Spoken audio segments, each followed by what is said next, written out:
로마 공화정의 성산 사건 이후 호민관 제도가 도입되었지만 평민과 귀족 간의 갈등은 여전히 해결되지 않았다. 주요 갈등 원인 중 하나는 정복지, 즉 공공토지의 분배 문제였다. 귀족들이 비옥한 토지를 독점하고 자신들에게는 황무지와 같은 척박한 땅만 배정한다고 평민들이 불만을 제기했다. 이에 대해 귀족들은 평민들의 요구를 무시하거나 형식적으로만 수용하는 태도로 일관했다. 이 문제를 둘러싼 논쟁은 지속되었지만 근본적인 해결책은 마련되지 못했다. 또한 귀족들은 평민들의 권리를 대변하는 호민관의 권한을 약화하려는 시도를 멈추지 않았다. 이러한 내부 갈등 속에서도 로마는 주변 부족들과 끊임없이 전쟁을 벌였다. 연이은 전쟁의 고통이 누적되어 평민들은 강한 불만을 품었다. 그들이 때로는 징병을 거부하며 저항하기도 했다. 하지만 결국 군사적 의무를 다하며 전쟁에 참여했다. 이러한 와중에 귀족 계층은 공화정을 안정시키려고 노력했다. 그 대표적 사례로 파비우스 가문의 이야기를 꼽을 수 있다. 사실 파비우스 가문에 대한 평민들의 평판은 한동안 좋지 않았다. 살라미스 해전이 일어나기 5년 전인 기원전 485년부터 기원전 479년까지 7년 동안 파비우스 가문 출신 인물들이 무려 6차례나 집정관으로 선출되었다. 이는 당시 귀족 계층 내에서 파비우스 가문의 영향력이 얼마나 강력했는지를 보여준다. 한편 앞에서 귀족들에 대한 평민들의 불만이 언급되었다. 바로 이러한 시기에 여러 파비우스 가문 인물들이 집정관직을 차지했다. 따라서 평민들이 이 가문에 대해 불만을 품는 것은 자연스러운 결과였다. 그리스에서는 살라미스 해전이 벌어진 해인 기원전 480년 마르쿠스 파비우스와 그나이우스 말리우스가 집정관으로 선출되었다. 이해 로마는 베이족과 전쟁을 치르려고 출병했다. 이때 에트루리아의 모든 지역에서 베이족을 도우려고 나섰다. 그들은 베이족을 돕고 싶어서라기보다 로마가 내부 분열로 스스로 붕괴할 것으로 기대했다. 베이족과 에트루리아인들이 먼저 도발했다. 적이 처음에 기병으로 진영 가까이 접근에 도전했으나 로마의 집정관들은 반격 명령을 내리지 않았다. 그러자 적들은 심리전을 펼쳤다. 그들은 성벽과 문 앞에서 로마인의 기원과 혈통을 모욕했다. 이어 로마인들이 서로 잡아먹지 못해 난리가 났다면서 화를 돋우었다. 모욕이 울려 퍼지는 동안 집정관들은 참을성을 잃지 않았다. 그러나 병사들은 두 집정관에게 몰려가 싸움을 허락해달라고 요청했다. 집정관들은 의논하는 척하며 오랫동안 시간을 끌었다. 집정관들은 군사들의 열의를 더 끌어올리려고 일부러 지연하고 있었다. 집정관들은 허락 없이 싸우는 자는 적으로 간주해 처벌할 것이다라고 선언했다. 적들의 모욕이 계속되어 로마군이 더는 견딜 수 없게 되었다. 병사들은 진영 구석구석에서 몰려와 집정관들에게 항의했다. 이에 집정관 파비우스가 말했다. 이 전투에서 승리하고 돌아오겠다고 맹세하지 않는 한 신호를 내리지 않을 것이다. 병사들이 로마 집정관을 속일 수 있어도 신들을 속일 수는 없다.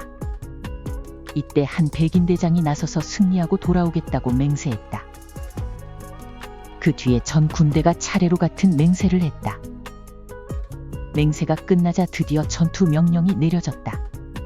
병사들은 분노와 희망으로 가득 차 무기를 들고 전투에 나섰다.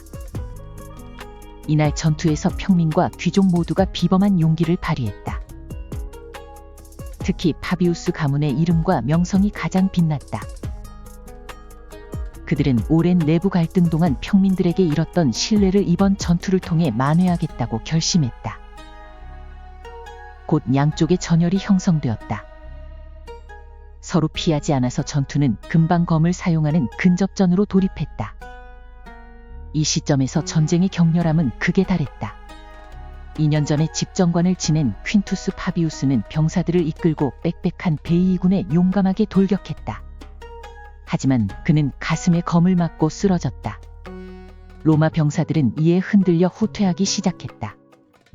이때 마르쿠스 파비우스 집정관이 쓰러진 시체를 넘어서며 외쳤다.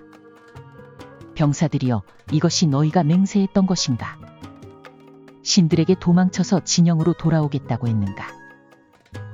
그대들은 가라. 나는 이곳에서 싸우다가 퀸투스 파비우스 옆에 쓰러질 것이다. 그러자 전년도 집정관이었던 카이소 파비우스가 집정관을 거들었다. 두 파비우스는 창을 들고 선두로 돌진했다. 이에 병사들의 사기가 다시 올랐다.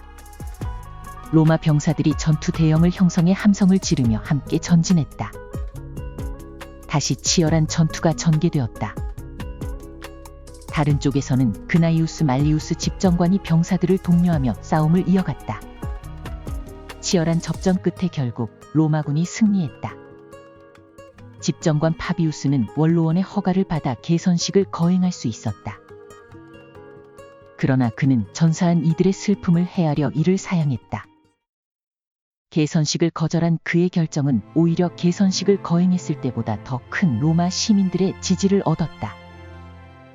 약 3년이 흐른 기원전 477년, 아이퀴족, 볼스키족, 사비니족, 에트루리아인 등 여러 곳의 적들이 활동을 재개했다. 그중 베이족은 큰 위협은 아니었지만 끊임없이 로마를 괴롭히며 불안감을 조성했다. 그들로 인해 로마가 다른 문제에 집중할 수 없었다.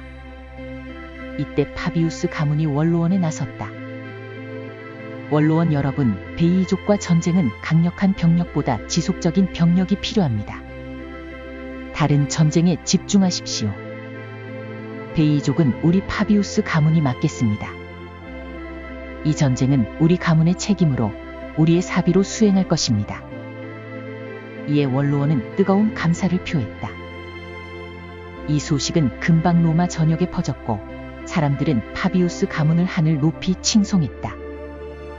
다음 날 파비우스 가문 사람들은 무장을 갖추고 명령받은 장소에 집결했다.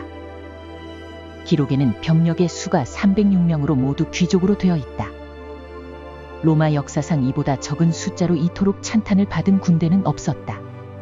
겨우 1개 가문이 베이족을 무너뜨리겠다는 결의를 품고 행군을 시작했다. 마침내 파비우스 가문은 크레메라 강에 도착했다. 이곳은 요새를 세우기에 적합한 장소였다. 파비우스 가문은 베이족과 여러 차례 야전에서 공개적으로 전투를 벌여 승리를 거두었다. 이에 치욕을 느낀 베이족은 매복 작전을 사용하기로 했다. 베이족은 의도적으로 가축을 약탈당하도록 내버려 두고 땅을 비워둔 채 도망치는 척했다. 연이은 승리의 파비우스 가문은 점차 적을 과소평가하게 되었다. 크레메라 강에서 멀리 떨어진 곳에 가축대가 나타나자 그들은 망설임 없이 그쪽으로 달려갔다. 도중에 일부 적군이 눈에 띄었지만 그들은 이를 무시했다. 경계도 없이 서둘러 가다가 매복한 적의 길목을 지나쳤다. 파비우스 병사들은 여러 방향으로 흩어져 놀란 가축들을 몰기 시작했다. 그 순간 매복해 있던 베이 병사들이 불쑥 나타나 사방에서 공격을 개시했다. 파비우스 병사들은 밀려드는 적에 의해 곧 좁은 공간에 갇히게 되었다. 이에 파비우스 병사들은 한쪽으로 힘을 집중하기로 결단을 내렸다. 그들은 온 힘을 다해 쇠기 모양의 대형을 형성해 돌파구를 만들었지만 오래 가지 못했다. 베이족 병력 일부가 언덕의 능선을 돌아 정상에 올라섰다. 높은 지형을 차지한 적의 협공이 이어지자 수적으로 열세였던 파비우스 가문의 병사들은 더 버틸 수 없었다. 그들은 최후까지 저항하다가 모두 전사했다. 이후 요새도 적의 손에 함락되고 말았다. 역사가들에 따르면 이 전투에서 파비우스 가문의 306명 전원이 전사했다. 사춘기에 접어든 소년 단 한 명만이 이 가문에서 살아남아 대를 이었다. 그는 훌륭히 성장해서 국가가 위기에 처할 때 큰 역할을 한다. 파비우스 가문의 전멸은 로마 사회에 큰 충격을 주었고 이들의 희생은 로마의 역사에 깊은 상흔을 남겼다. 로마는 이 사건을 계기로 베이족에 대한 전쟁을 재정비하며 본격적인 대응에 나섰다.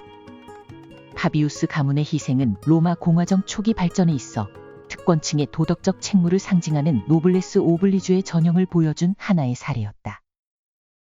안녕하세요. 다음 편은 데켄비르 체제와 12표법에 관한 이야기입니다. 당시 법안을 제안할 권리가 없는 평민들은 호민관들도 법안을 제안할 수 있는 권리를 가지도록 바랐습니다. 하지만 귀족들은 오직 귀족만이 법안을 제안할 수 있다고 주장했습니다. 특히 아벤티노 언덕의 공유지 지정 문제를 둘러싸고 법안을 제안하려는 호민관들과 이를 막으려는 귀족들 사이의 갈등이 지속했습니다. 결국 로마는 아테네의 대사를 파견하기로 했습니다. 이들은 솔론의 유명한 법률을 기록하도록 명령받습니다. 그런데 이 시찰단의 파견으로 인해 로마의 정치 체제가 한 차례 바뀌게 됩니다. 과연 이유가 무엇일까요? 다음 편에서 뵙겠습니다. 좋아요와 구독을 부탁드리겠습니다. 항상 행복하세요. 감사합니다.